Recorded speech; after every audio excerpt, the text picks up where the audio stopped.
l'établissement est nickel. On est à 3 jours du match. On fait en sorte de bien se préparer, bon échauffement, mettez beaucoup de qualité, d'enthousiasme dans ce que vous faites. Les premiers mots de l'entraîneur à ses gars pour 2014 ont donc été des mots d'encouragement. Éclatez-vous et profitez à fond de cette opportunité qui vous est donnée d'affronter un grand. Allez, communiquez bien. C'est ça, la Coupe de France. Et rien à redire du côté de la motivation des joueurs avranchinais. C'est la seule compétition qui mélange amateurs et professionnels. Et la Coupe ne permet aucun laisser-aller. On a très souvent été dans la peau du gros, dans les tours régionaux. On a nous aussi rencontré des équipes hiérarchiquement inférieures. Et je peux vous garantir qu'il fallait être à la quintessence de notre potentiel, de nos moyens, de notre concentration, de notre agressivité, de notre détermination, dans le bon sens du terme, pour franchir ces tours-là. Alors malgré une météo détestable, mais qui devrait être la même samedi, les joueurs de l'USA sont sereins. Ils n'ont évidemment rien à perdre face au RC Lens. Ça valait bien la peine d'oublier le réveillon. C'est vrai que ça peut paraître difficile parce que c'est un jour de fête normalement le 31, mais dans notre carrière on n'a pas beaucoup de matchs comme ça à jouer, donc je pense que ça vaut le coup de sacrifier une soirée, sachant que si on a la chance de faire l'exploit, on pourra certainement se rattraper samedi soir. Encore une séance jeudi, puis mise au vert vendredi près de Granville pour un ultime entraînement avant le match de samedi.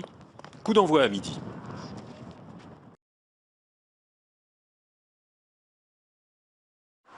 Avranches se prépare depuis 10 jours. Dans un club de foot, il y a l'équipe, mais aussi les supporters. Les ultras avranchinais sont sur le qui-vive. Les chansons sont prêtes. Restait juste un détail. Bueno. Vicky Luchek. Jean-Paul, il va nous régler. Les billets sont donc là.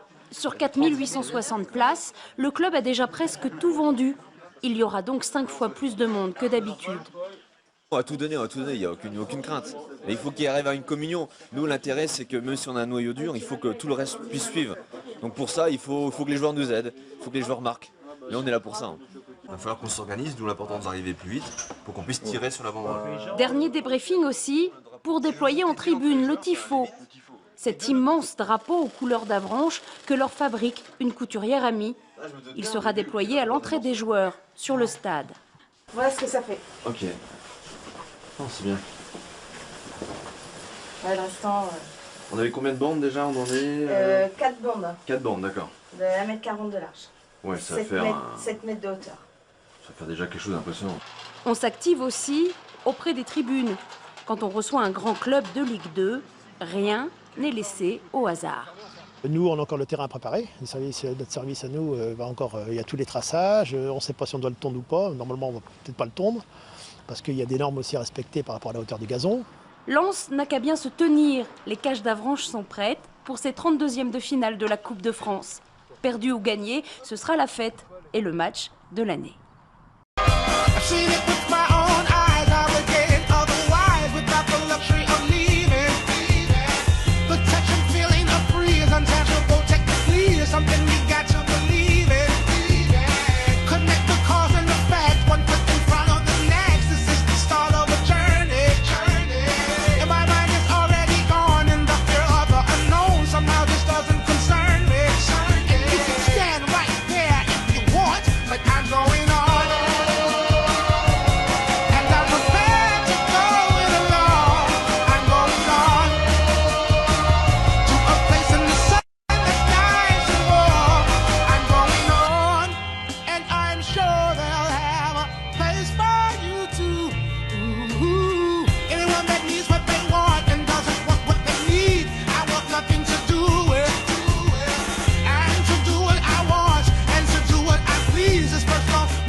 Il y avait tout pour que la fête soit belle à Avranches. Un stade bourré à craquer pour le match de l'année et une équipe normande bien décidée à vendre chèrement sa peau face aux Lensois. L'US Avranches donne très vite le ton sur ce tir décadré de Tony Théo dès la 4e minute.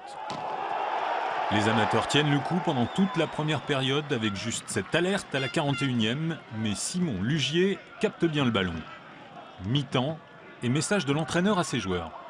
Je pense qu'on a moyen à pouvoir les mettre hors de position, mais on a manqué un petit peu de détermination dans nos intentions. Et voilà, il faut qu'on soit beaucoup plus convaincu qu'on peut aller marquer au moins un but chez eux. Et voilà. Visiblement, les Bleus ont bien écouté leur coach. Ils pressent les Lensois sur leur but et Vincent Créhin va donner l'avantage aux locaux à peine 8 minutes après la reprise. Le stade René Fenouillère explose et tout le monde commence à y croire.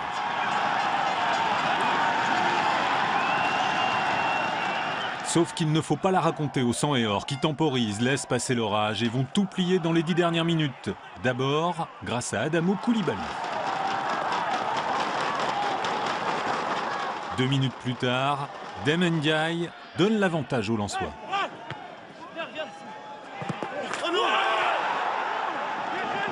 Et enfin, à la 90e, le malheureux Romain Cabon marque contre son camp 3-1. Immense déception pour les Normands qui n'arrivent décidément pas à passer les 32e de finale. C'est dommage, il y avait encore une belle fête d'organiser pour passer et voilà, ce sera encore pas pour cette année, tant pis, c'est comme ça. On va dire qu'on a fait le boulot, mais c'était compliqué. Le principal c'est de passer, on sait que les matchs de coupe c'est souvent très compliqué. Les Lensois ont donc fait le boulot et ont offert une haie d'honneur aux Avranchinais à la sortie du terrain.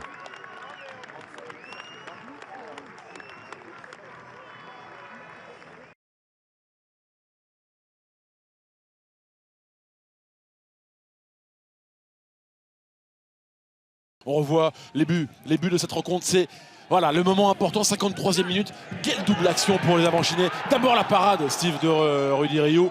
Puis ensuite, il est là, Vincent Créhin, pour ouvrir le score. Surtout, c'est que, regardez, c'est tout de suite là. Ce petit contrôle orienté et magistral. Et derrière, cette frappe pied gauche, imparable pour Rémi Rioux. Cette petite danse bretonne pour fêter ce premier but. Mais par contre, c'est là où le déclin avranchinais s'est tapé. C'est les coups de pied arrêtés. Chavaria qui a fait cette première tête sur la barre transversale. Et Koulibaly qui se retrouve là, justement, au bon moment, au bon endroit pour ouvrir le score. Ouais, à 10 minutes de la fin du temps réglementaire de cette rencontre, 81e minute, on a vu donc Adamo Koulibaly. Et puis ensuite il y a Deme Ndiaye, la passe décisive de la tête d'Adamo Koulibaly, 2-1 pour Lens. Ouais, mais là c'est vraiment une action, je ne vais pas dire spécialement bien construite, mais c'est la finalité qui est intéressante avec vraiment ce but de buteur de Deme Ndiaye. Et puis bon, c'est vrai que la finalité, ce troisième but, elle est anecdotique.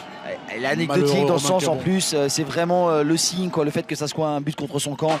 Bon voilà, on va dire il y a eu 2-1, même si voilà, il y a eu ce troisième but, mais ils sont vraiment valeureux ces joueurs.